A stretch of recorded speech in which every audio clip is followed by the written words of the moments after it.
we are going to be talking about reliability and resource adequacy, which is an area of work that Ascend is deeply involved in with our utility clients. Something that's changing very rapidly, and we're going to talk about our approach and what we think are really key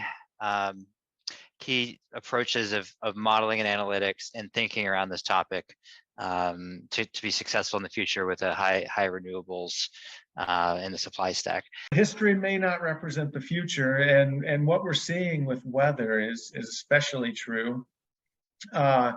The graph at the bottom on the left comes from NOAA, and that's just showing average temperatures, over the last century plus. And we see a trend in the blue line that just shows that we are in fact getting hotter by a small amount every year. So if we're looking historically at weather to simulate future power grid conditions, I think we might be missing the mark there. We want to incorporate this trend and extrapolate it out in our models so that we can assume that our simulation should allow the temperature to get hotter than it has in the past and potentially cooler than it has in the past, depending on where in the country you're modeling. But we don't want to be restricted to simply what we have observed in the past when we are simulating new weather in the future. So really, when we say two variables are correlated, they're moving up and down together. If there's no correlation, one movement doesn't really seem to affect the other movement. There's no driver that's kind of the same behind them. And those correlations really do matter in this model, because if the wind and the load are highly correlated, then the wind will be expected to really assist in serving that load much more of the time. Whereas if we're installing wind resources that are not expected to be correlated with the load, their ability to serve that load will be diminished. Brandon, this seems like like a lot of work to get all these parameters right, and a lot of traditional models, they just take average profiles. Why not just do that? What's wrong with taking average production profiles from solar or wind resources?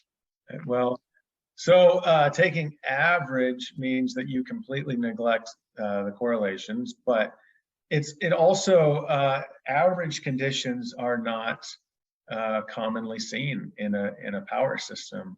If anybody who's really worked in this industry knows that an average wind day and an average load day and an average solar day rarely occur at the same time, and most years we don't have an average month all 12 months of the year. What I'll show in the next slide, though, is what happens if we don't include correlations. This didn't necessarily include averages. In this top yellow box, we modeled a utility system into the future, and we found that they need roughly 440 megawatts of additional capacity to maintain resource adequate. And I'll get into ELCC very soon, but essentially we said 15% of the wind could contribute to that, to the resource adequacy. 50% of the overall wind's capacity could be considered firm, and solar was about 28%.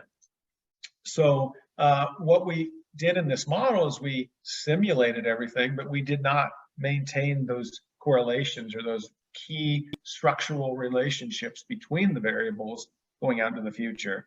So if historic wind generally blew at night, in our new model, it could just kind of blow whenever it wanted to. And then we also did the same exercise on the same model, but we maintained some range of correlations between each of the wind and solar and load resources so that we could more accurately paint a picture of what the power system will look like going forward. And then here we found, well, we don't need 440, we actually need 600 megawatts of additional capacity, because our wind is not as contributive, doesn't contribute as much as we thought when we maintained those correlations. It turned out that the wind wasn't really blowing when we had high system stress. When we were really pushing the grid to the limit, the wind was usually not blowing that much. That turned out. And then the solar, we actually undercredited that in this model when we included the correlations, when we said, okay, actually solar and load are more correlated when we maintain those correlations. So we got a much different result, it turned out.